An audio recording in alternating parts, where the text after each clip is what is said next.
hablado muchas veces sobre los distintos asuntos que afectan a los territorios y uno de ellos, y uno recurrente, es cómo se estructuran y cómo se desarrollan los proyectos energéticos. Necesitamos energía, eso es lo que plantea el gobierno, es lo que plantean distintos sectores, pero la forma en que se extrae la energía, en que se planifican los proyectos, todavía no alcanza a ser suficientemente armónica con los ciudadanos. Es por eso que hoy día queremos hablar de esto con Santiago Correa, coordinador del área de ciudades y territorios de espacio público, particularmente sobre una propuesta que acaba de lanzar Espacio Público sobre el ordenamiento territorial de la energía. Santiago, muchas gracias por estar en Panorama 15. Muchas gracias por la invitación, Paloma. Santiago, ¿cuál es la propuesta en términos así generales? En términos generales, bueno, primero el valor de la propuesta está en lo previo, ¿no es cierto?, en el diagnóstico, donde nosotros vemos una clara ausencia del Estado en materia de planificación del territorio. No se traduce el nivel de planificación que hay en las ciudades, por ejemplo, donde hay planos reguladores y otros instrumentos, hacia el resto del territorio, que hoy día está un poco como dejado a la mano de los privados y del primero que llegue. Y tenemos también dentro del diagnóstico una clara ausencia de los gobiernos regionales en esta planificación. O sea, de la poca planificación que hay es marcadamente hecha a nivel nacional y central. Por la estructura centralista que tenemos. Exactamente. Porque en el fondo los gobiernos regionales hoy día no tienen pito que tocar porque nadie les ha dado un pito, ¿verdad? Justamente, bueno, y ahí esta propuesta parte de la base de... o sea, esta propuesta no hace sentido sino con avances concretos en materia de descentralización. O sea, fortalecimiento de los gobiernos regionales, elección directa de intendentes. Claro, hoy día, por ejemplo, nuestra propuesta, a la que me imagino entraremos en más detalle, pero requiere un nivel de competencias que el gobierno regional hoy día no tiene, requiere una capacidad de levantamiento de información que hoy día los gobiernos regionales no tienen, y de hecho en la presentación de la propuesta ese fue uno de los puntos que tocaron personas más reticentes a esta propuesta, pero nos parece a nosotros que si lo que falta para que se desarrolle una propuesta de este tipo es fuerza en los gobiernos regionales, avancemos en darle fuerza a los gobiernos regionales en vez de desechar la propuesta. ¿Y qué se imaginan ustedes de la participación concreta de los gobiernos regionales? ¿Cómo se imaginan que participa el gobierno regional en la planificación territorial de la energía? Ahí se produjo uno de los puntos de mayor conversación interna en la elaboración del documento, porque nos planteamos en el siguiente escenario. Imaginemos, por ejemplo, que Aysén, por nombrar un caso paradigmático, decidiera, en el marco de su autonomía, que los recursos hídricos que posee están destinados para el turismo o para preservación de ciertos ecosistemas o el fin, digamos, que la propia región quiera darle. Eso significa una gran renuncia para el país entero en términos de los recursos que desaprovecharía, entre comillas, o que aprovecharía para otra cosa. ¿Puede Aysén bloquear unilateralmente una política de interés nacional? Nosotros creemos que no. O sea, nosotros creemos que existen disposiciones por un interés superior de la nación, se podría decir, pero creemos que el gobierno regional es el que tiene que tener la fuerza para decidir la localización específica de dichos proyectos. No puede decir no hay proyectos, digamos, pero tienen que tener el marco de autonomía para distribuir esa responsabilidad con Chile en el marco de su propio territorio y de sus propias visiones locales. Ahora, tú sabes perfectamente lo que tus palabras pueden producir en un regionalista promedio, ¿verdad? Sí, aparte de tirria, digamos. Porque lo que le pasa a los territorios es que primero que le digan, mira, tu territorio no lo puedes administrar tú, es un primer asunto, porque es lo que le ha pasado toda la vida y es porque lo ha sufrido mucho, ¿verdad? Entonces vamos desglosando las distintas incomodidades de tu declaración. La primera es cómo se le devuelve al territorio el costo que significa para el territorio que el Estado decida, ¿sabes qué? Tú no puedes decidir que no se va a sacar energía de aquí, tú solo puedes administrar la decisión. ¿Qué es lo que el Estado le da al territorio a cambio de la extracción? Bueno, dos cosas. Primero, que siento que se puede haber malinterpretado lo anterior en términos que nosotros lo que proponemos son O sea, dentro de nuestra propuesta se incluyen pisos de generación, justamente para evitar bloqueos como los que antes te comentaba. Entonces, el gobierno nacional le diría a Aysén en este caso, ya que estábamos ocupando el ejemplo, tú debes cumplir con una cierta cantidad de megawatts de energía que tienes que aportar al sistema interconectado. Y hasta ahí llega la injerencia del gobierno central. Demanda.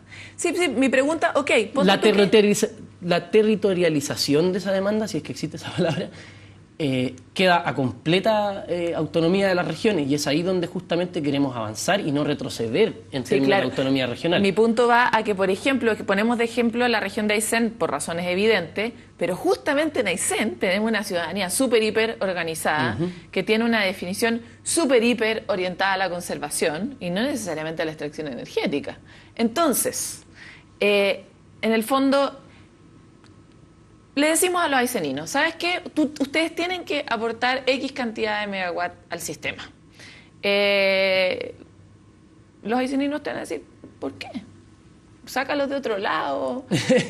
No sé, dame un ejemplo. O explícame por qué yo te tengo que aportar energía y de qué forma me vas a aportar a mí. Porque Aysén también ha estado durante los últimos cientos de años abandonado en términos de infraestructura, por este cálculo por habitante, abandonado en términos de obras públicas, de acceso a servicios súper básicos, agua, etcétera, a oportunidades, a universidades. Entonces, ¿qué es lo que le tiene que devolver? ¿Me explico?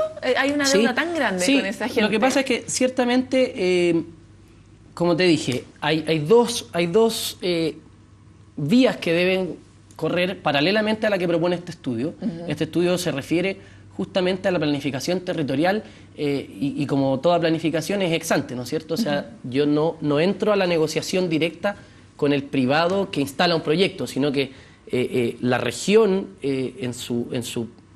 en su grado de autonomía, decide respecto a los territorios antes de la iniciativa de un privado de instalarse. Entonces hay dos cosas que tienen que estar funcionando paralelo a esto. Una es que se tiene que avanzar de todas formas en un mecanismo de asociatividad o de participación de la ciudadanía, no solo en el diseño de los proyectos, en decir, mira, esta tecnología no me parece la más adecuada, o el nivel de emisiones que ustedes tienen me parece peligroso, considerando el ambiente en el que está, etcétera, sino que además se tiene que avanzar en participación ciudadana en los beneficios que estos proyectos generan. La propuesta no se mete en ese tema justamente porque Espacio Público se encuentra preparando un informe en la materia. En materia de participación ciudadana. En proyectos de inversión, sí. Y eso incluye, como te decía, participación en el diseño del proyecto y también participación en los beneficios de este. Como antesala de ese proyecto, nosotros no quisimos meternos en eso. Y ese proyecto, los invito a estar atentos, deberá salir en algunos meses más. Y lo otro que deberá avanzar es un mecanismo de compensación entre regiones para que también el Estado, como tú dices, cuando te exige esa cantidad de megawatts, te lo exija también en un contexto en que te está dando autonomía y recursos para gestionar autónomamente como región.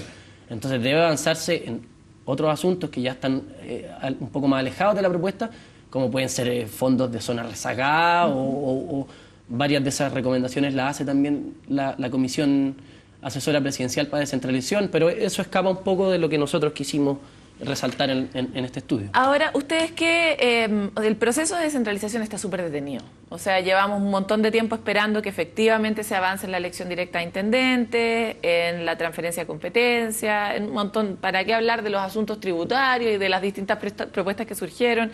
En ese sentido, ¿cómo...? Es difícil saltarse el paso de que ocurra el proceso de descentralización. ¿Cuál es la postura que tienen ustedes respecto de, por ejemplo, que se elija directamente el intendente? ¿En qué plazos? El documento, como bien te decía, asume que varios de esos cambios ya estuvieran hechos, digamos. Puede ser un poco ingenuo quizás, pero meternos en eso implicaba hacer otro estudio, que de hecho también se está haciendo. Está en fases mucho más preliminares que los otros que te comento.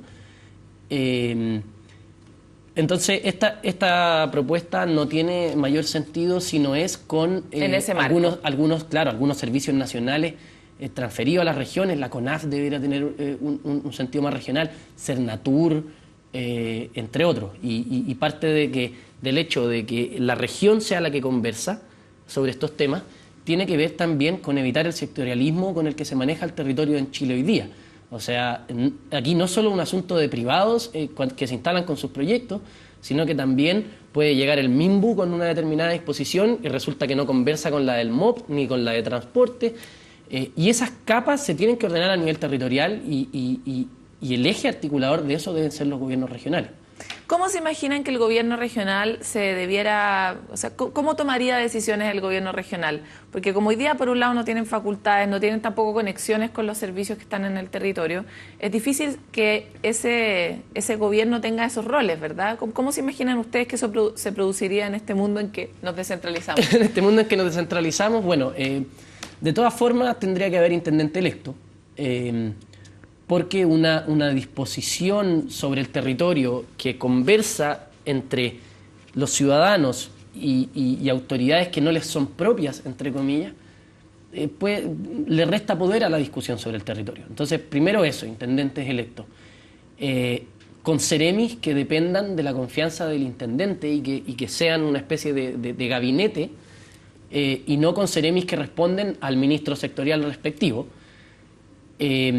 Con servicios como los que te mencionaba antes, dependiendo de la región, no sé si de estricta confianza del intendente, ahí en el detalle puede ser, no sé, por alta dirección pública, habrá una serie de formas de hacerlo, pero definitivamente respondiendo al interés de la región para con el país y no del país para con la región. Santiago, se nos acaba el tiempo, así que destacar un par de cosas. Otorgar el carácter vinculante a los planes regionales de ordenamiento territorial. ¿Ustedes se imaginan que el CORE establece el plan de desarrollo, en el fondo dentro de eso el territorial y dentro de eso un sector energético donde se instalarían los proyectos energéticos? Sí, eso es uno de los puntos centrales de la propuesta, justamente porque aún asumiendo este marco descentralizado como idóneo del que recién hablábamos, resultaría del todo improductivo que esta región citara a sus ciudadanos a participar de un proceso de elaboración de un plan regional de ordenamiento territorial para que éste fuera indicativo. O sea, finalmente, lo decía un ex intendente en el seminario en que lanzamos esta propuesta, esto es un la elaboración de estos planes es larguísima, es costosísima y no se justifica a nuestro juicio si es que no es vinculante. O sea, ¿para qué te cito yo como ciudadano a hablarme de algo que después no significa necesariamente una restricción para el futuro de esos territorios? Sí, de todas maneras. La frustración ciudadana que ya conocemos. Claro, entonces deben ser vinculantes para hacer atractivo el proceso en primer lugar y segundo para que se plasme efectivamente la estrategia de desarrollo de las propias regiones en el territorio. Santiago, se nos acabó el tiempo. Esperamos que la utopía se cumpla, porque la verdad estamos todos los regionalistas bastante frustrados con cómo se ha llevado a cabo el proceso y por mientras también pensar en que tal vez el escenario no sea tan bueno, necesitaríamos otra política de desarrollo. Claro, una propuesta como de transición. Entre Tongo y Los Vilos. Somos buenos para la transición en Chile, además. Muchas gracias por estar aquí en Panorama 15. A ti, Paloma, por la invitación. Mucho gusto. Hasta aquí llegamos. Estas son las discusiones que hemos tenido tantas veces acá. ¿Cuánto queremos participar? ¿Cuánto queremos que las regiones tomen sus propias definiciones? ¿Verdad? ¿Le parece o no le parece a usted que el Estado defina, por ejemplo, cuánta energía tiene que entregar? Hable con nosotros, encuéntrese con nosotros en Google, a través de nuestro canal de YouTube, en Facebook, en Twitter, en todos los lugares que le hemos comentado a través de nuestra red de televisión regional. Y nos vemos muy pronto otra vez en Panorama 15.